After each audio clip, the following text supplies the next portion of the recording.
Digimon Seekers, Chapter 1, Eiji, Wolf of the Ninth Avenue, Part 3. A sea of networks. A domed theater. In front of Eiji, who stands in the center, is the projection of a schematic diagram constructed with wireframes. The World Web. Floating in the waves are servers of nations, corporations, research institutes, etc. These servers are represented as floating islands or ships. The user dives into the oceans of the network. In the deep sea region, a completely different world unfolds in front of them. The digital world. The Dome Theater plays a voice-guided tour. A wireframe schematic diagram is rendered three-dimensionally and vividly colored. It is a world different from our world, the real world. It is said to be a cyberspace that exists on a digital network. The other world, the digital world, stretches out beyond the sea of the network. Scenic beauty. The picture quality is poor, but is a beautiful wilderness. It's like the environmental images seen in the entrance lobby. Inhabiting this digital world is this. The data becomes three-dimensional. Hololization. This is a technology initiated by the university and put to practical use by AE. This technology is also applied to the 3D digital signage seen in the city. A digital monster. A Digimon.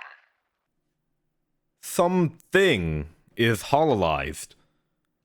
At first glance, it looks like a frog? It is a tadpole on the verge of becoming a frog, with its tail still attached. It is green, like a watermelon with black stripes. It is characterized by its mohawk-like dorsal fins, claws on its arms and legs, and exaggerated fangs. Betamon. Child. Amphibian. Virus type. The frog-like data is displayed.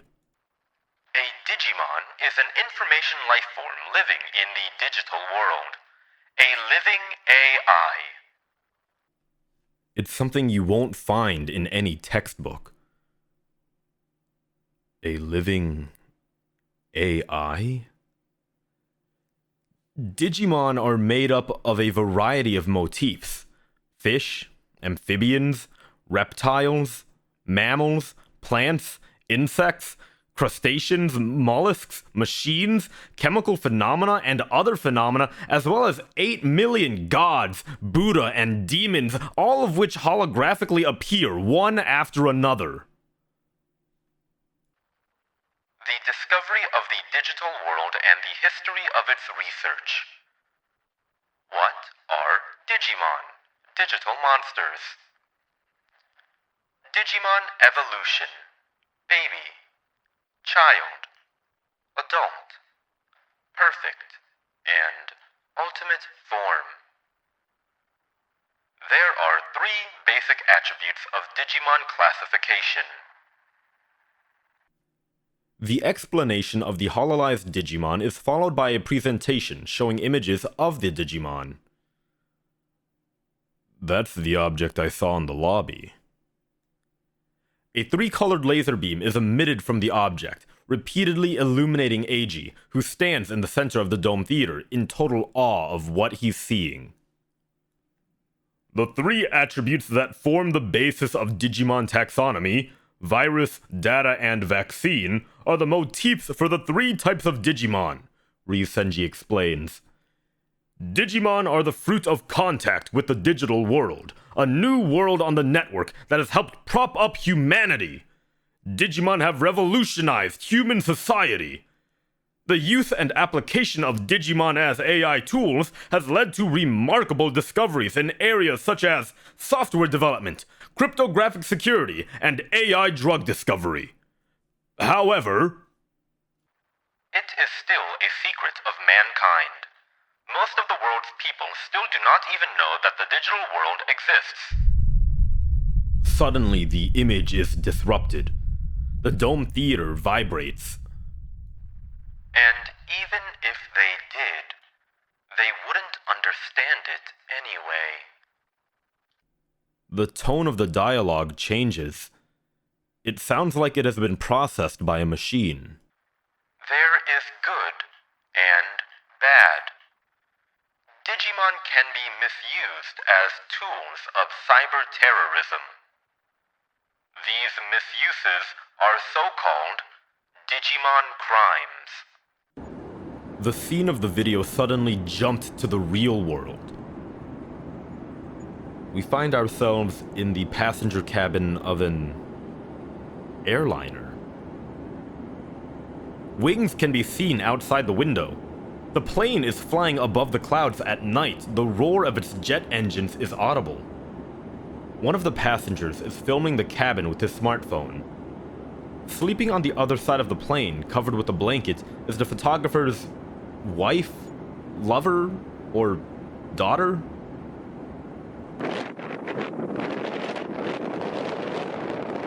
A realistic wind noise deafens Eiji. The world is flooded with noise. And then silence.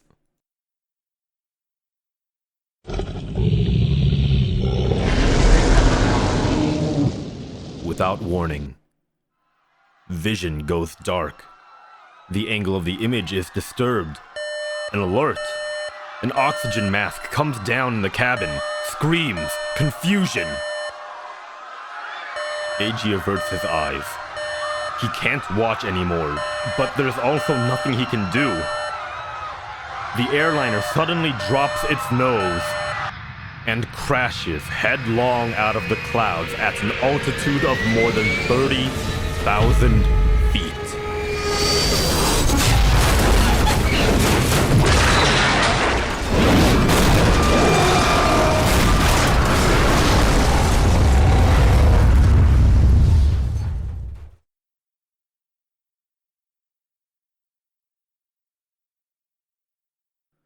Tomonori Ryusenji has always been a world leader in the discovery of the digital world and research into digital monsters. He is the reason why AE's digital lab is located next to the university. I know of no other case where a single researcher has made such a significant contribution to the university's reputation and the company's business performance.